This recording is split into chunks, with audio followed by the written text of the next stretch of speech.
Well, good morning, everyone, and welcome back to my channel. Today, I am in another fabulous 5th grade class, and today I'm going to model how to teach nonfiction. Now, one of the things I want you all to know, be sure to use your natural personality.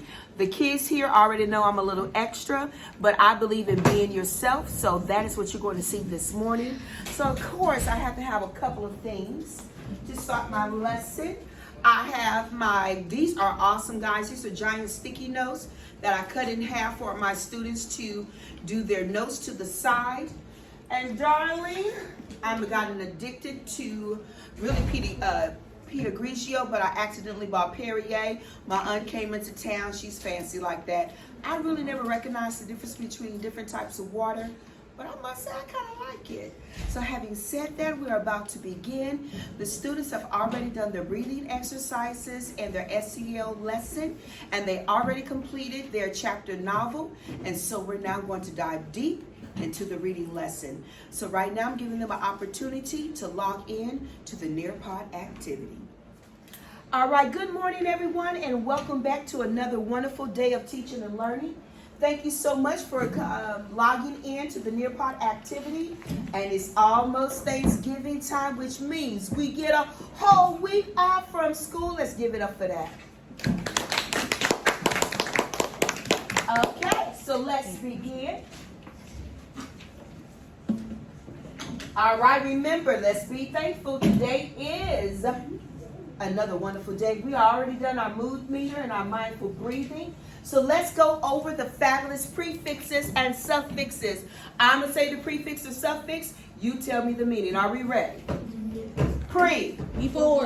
On. Not. This. Opposite. Re. Again. Miss. Wrongly. Less. Not able to. Lead. In a way. Able. Can be done. Full. Full of. Now I'm going to say the meaning. You say the prefix or suffix. Before. Pre. Not. On. Opposite. This. Again. Read. Wrongly. Miss. Not able to. Less. In a way. Long. Can be done. Able. Full of. Full of. Very good. All right, guys, at this time, let's focus on our learning goal. Zion, read me the learning goal. I am learning to analyze how and why authors choose to organize or structure the text. Very good. Now, when I talk about organizing text structure, authors typically use 5 types of text organization. They may go with problem and solution. They may do a compare and contrast where they're telling you why my corn is better than Del Monte. It may go into description where they're describing the taste of something, typically used in advertisement, or it could be sequence or order of events where they just tell you this happened first, next, then, and last. And then, of course, cause and effect. If you do this, this could happen. Cause and effect. All right, my last day. Give me the success criteria. How will you know if you can answer those type of questions? What do we need to be able to do first?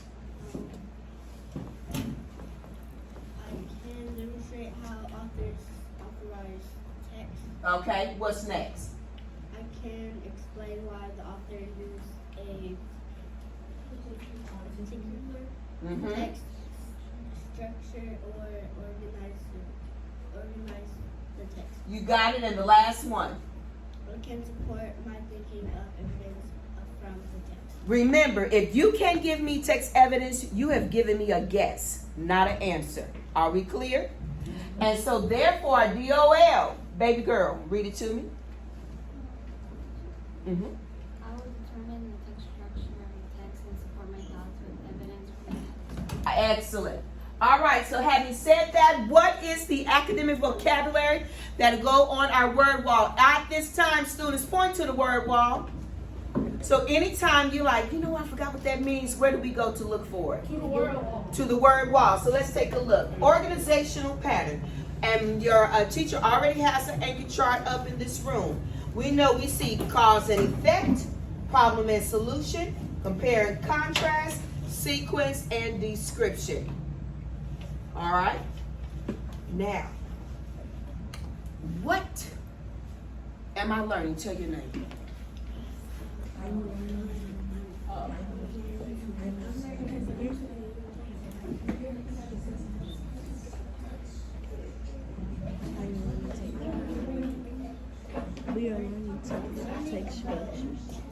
learning to text structure. What you got? Very good. Come back to the larger learning community. Now tell your neighbor, say neighbor. Neighbor. Why is this important? Why is this important? Give him your answer. It is important to know. It's causing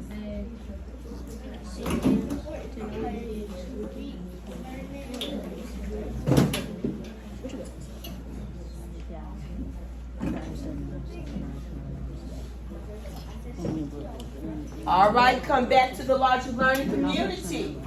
Now we have 2 more questions to ask, and I want you to think to yourself, how does this connect to my prior knowledge? Because remember, we're going over text structure, and how does it align to our goals? What did we practice last week that dealt with a little bit of text structure? Who remembers? Zion. Poetry. Poetry. What types did we go over? Is Zion my only student today? Okay, fine. Come on, help him out. Yes. What were some of the types of poems we reviewed?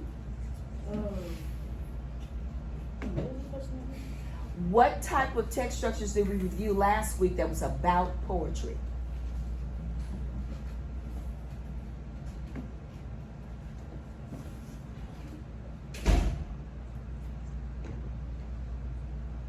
Fiction. No, we're talking about poetry. Hello guys, free verse? What else? Oh my goodness. I know it's a Monday, but get it together. Yes. Lyrical, come on friend. What else? One more. Free verse, lyrical. Narrative. Ooh, Lord Jesus, I'm gonna have to go get some clear on. Because y'all giving me gray hair. Okay, having said that, does this tie into this week's lesson? Yes, because we're going over 5 organizational text structures. All right, let's take a look. Description, we're not going to focus on all 5 today. We're going to do 1 at a time, maybe 2 if we can squeeze it in so we have a deep understanding. Take a look at your screen. Description is basic. It describes what is going on. What is description? It describes what is going on. Tell it to your neighbor. It describes what is going on. Tell it to your next neighbor.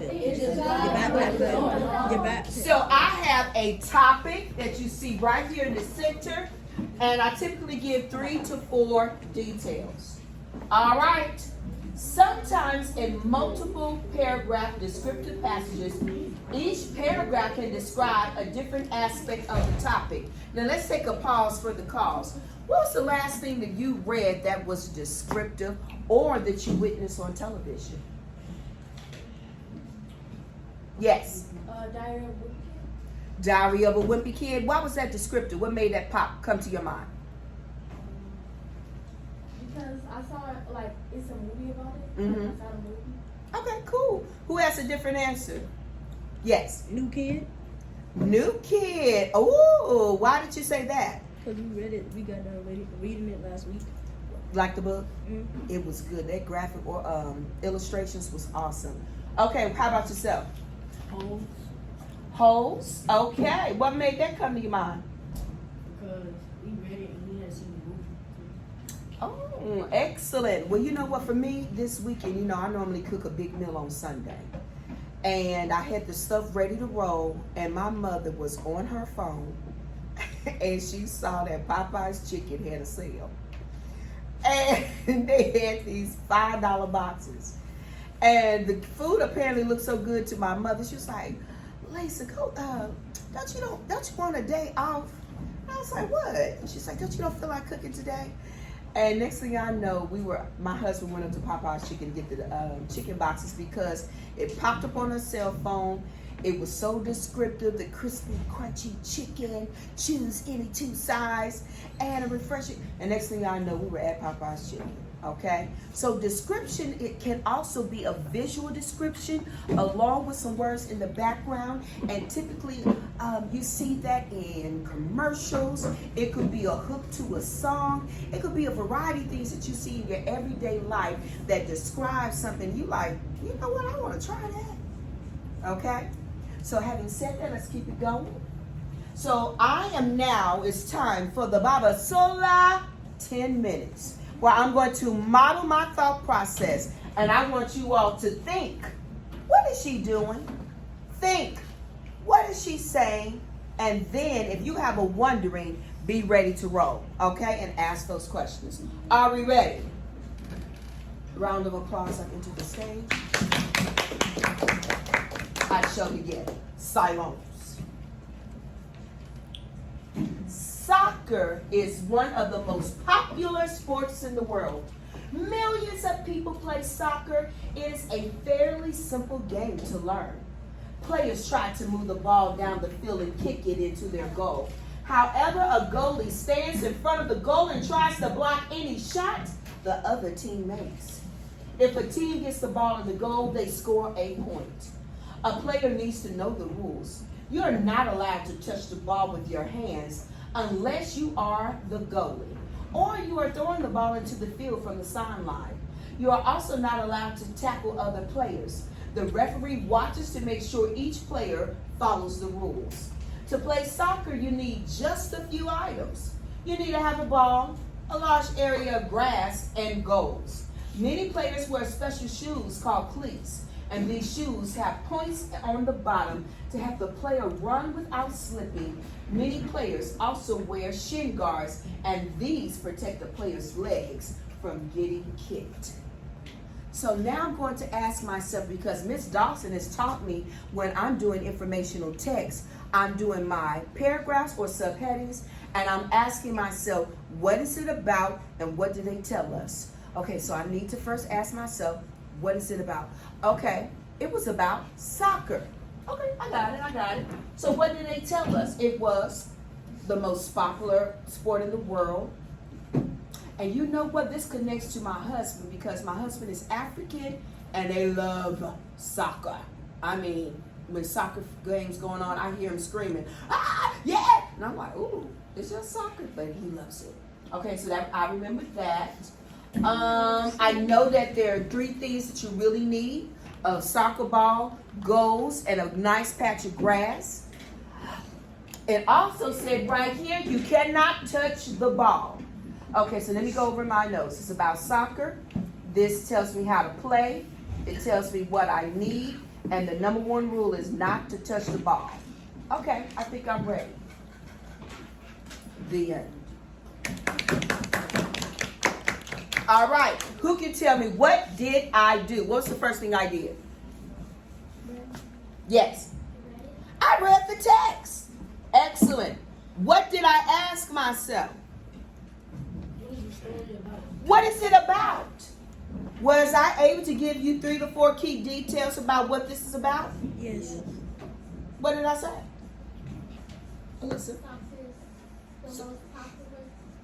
Okay, excellent. Did I just make that out of my head? No. It came straight from the what? Story. From the text. What else did I say? Yes. Not allowed to touch the ball unless you're throwing it from the what? Sidelines. Sidelines. What else? Or you're the goalie. Or you the goalie. You need to wear shin guards so other players won't kick you. Now, in regular world, does everyone have shin guards when you play soccer? No, you just get out there and play. All right. But does that happen when you play in the real sports team? Yes. Yes. Why do they use the shin guards? What's the key detail?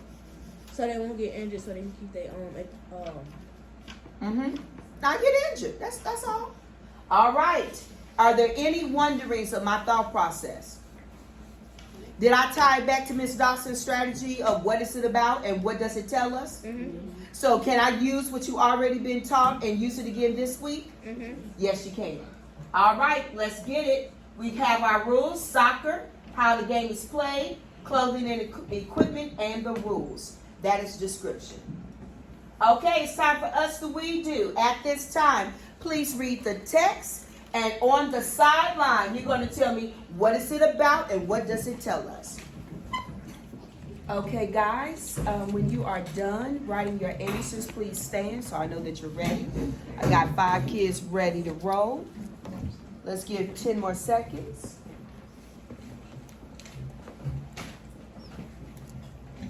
All right, guys, you may be seated. Thank you. Okay, let's hear from a young lady. What was this about?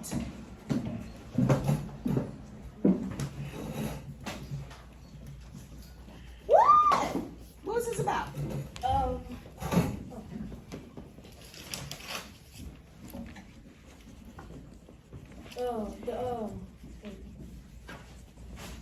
Sun bear. The sun bear, also known as a, what were 2 other names in the text it told us? Yes. Honey bear and the dog bear. Honey bear and the dog bear.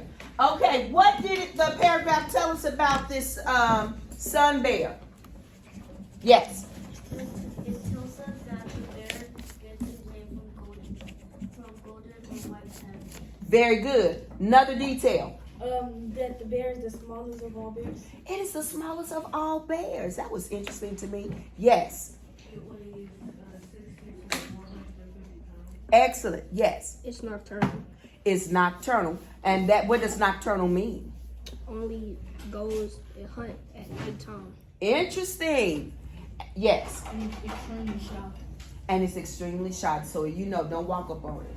All right. So having said that, was that strategy with the T-chart? What is it about and what does it tell us difficult to do? No. No. All right, excellent. Let's move on. So now it's time for you to, at this time, you're going to do the exact same strategy. I need to see that T-chart. And let me give you a clue. Miss Dawson doesn't say you have to write all the question. You can say what and tell. And that could be your T-chart if you don't feel like writing out the whole question. But if you're like me, you're like, I like the whole question. Put the whole question on there. All right, I'm giving you 4 minutes. Timer begins now. All right, thank you guys for standing to let me know that you are finished. Please be seated.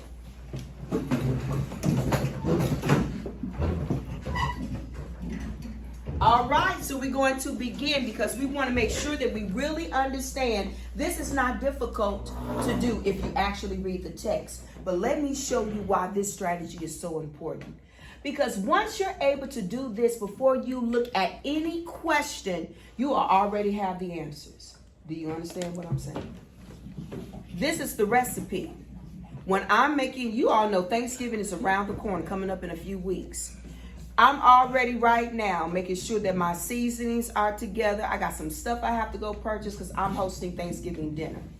I already got my family recipe book out. I'm going to lay everything out before Thanksgiving meal time to cook. And that way I am ready to roll. So when you're doing this, y'all, you're the sous chef. You're prepping everything that you need to do in order to answer those questions correctly. If you do this strategy, you're going to at least make a B. Do you understand what I'm saying?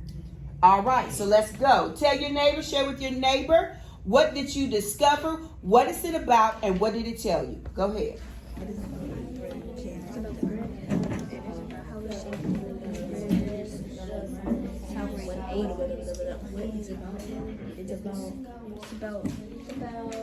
It is made of very thick glass. It towers 800 feet over Colorado River. And it opened to visitors in 2007. So it's like a shape for you. And it's 800 days. 800 feet up. Oh, 800 feet up. And it's in India. Yeah, I'm not looking down when I go on that bridge. Yeah. And it's made of glass. And it's over a river. No. A river? Where is it? Look, where? Oh. 800 feet. All right, let's come back to the larger learning community.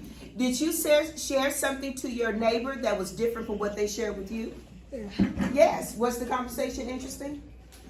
Yes, because guys, this is when we're doing informational text, it's not about passing the test. It really isn't. It is about learning something new. Don't be one of those boring people. You walk into the room and because you don't know anybody, you don't know how to talk.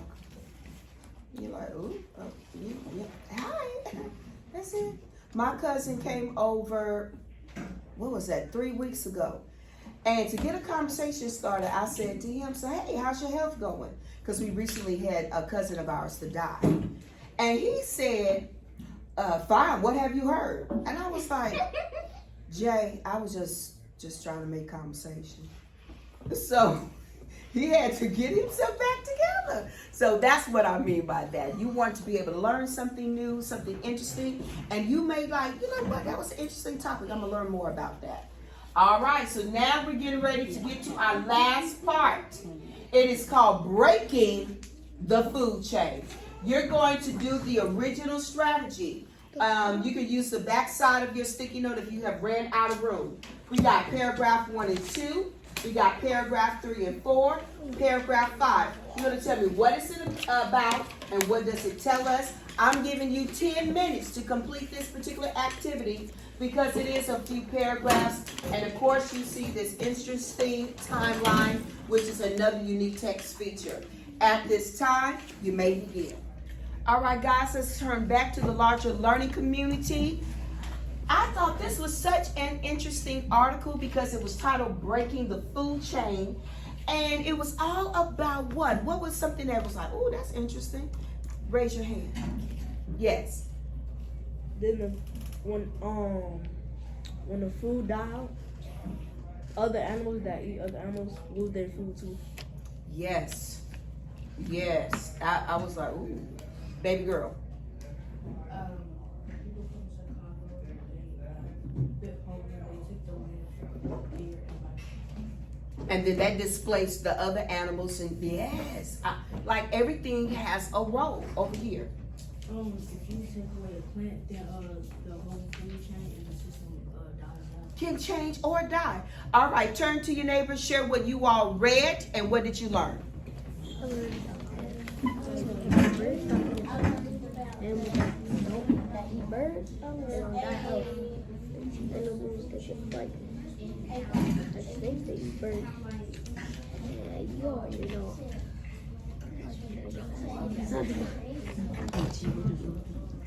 But I learned about how food is a link between plants and animals. Who's trying this screen? Who's turning the screen? That was me. Also learned about the next, and the next part of a link is a plant. The next part of the link.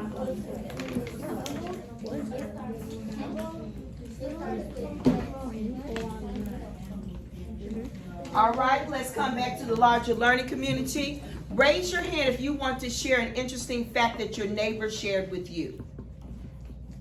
Yes. That if carnivores run out of animals, then they can. Very good. Who else had an interesting fact shared with them from their neighbor? Yes. It is a food chain link between plants and animals. Anyone else who wants to add one more?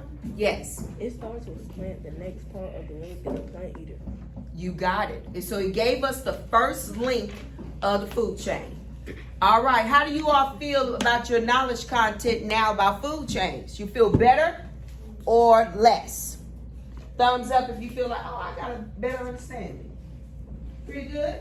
Excellent. So now if I was to ask you questions about the food chain, do you have your guide notes to help you answer them? Yes. So there should be no stress when it comes to answering a test. Questions if you do this T-chart. You follow what I'm saying? So having said that, let's do our reading review. What did you learn today? Hands up. Baby girl. Thank you.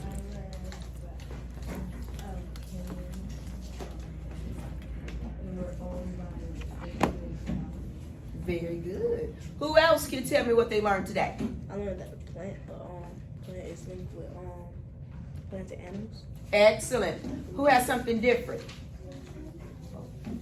Excellent. Right here. I learned about how the Grand Canyon skywalk was 800 feet above the Colorado. Isn't that amazing? I know. When I put this together, I was shocked by that too. All right. So at this time, what is the strategy when it comes to nonfiction text that we will be doing moving forward? What are the two questions?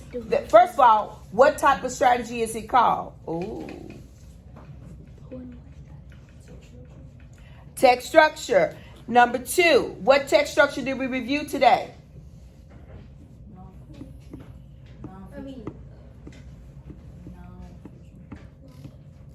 What type of text structure is what I'm asking. We know there are 5. What one did we go over today? Description. Thank you. So having said that, when we're doing our reading strategy, what do we create on our sidebar notes? What do we create? A T-chart. What are the 2 questions go up above that T? What's it about and what does it tell us? Say it again. What is it about and what does it tell us? Excellent. Are there any questions? Okay, when I come back, we're going to be ready for some star stems because y'all are rocking and rolling. All right? Thank you so much for your time and attention. This is Mrs. Babasola saying,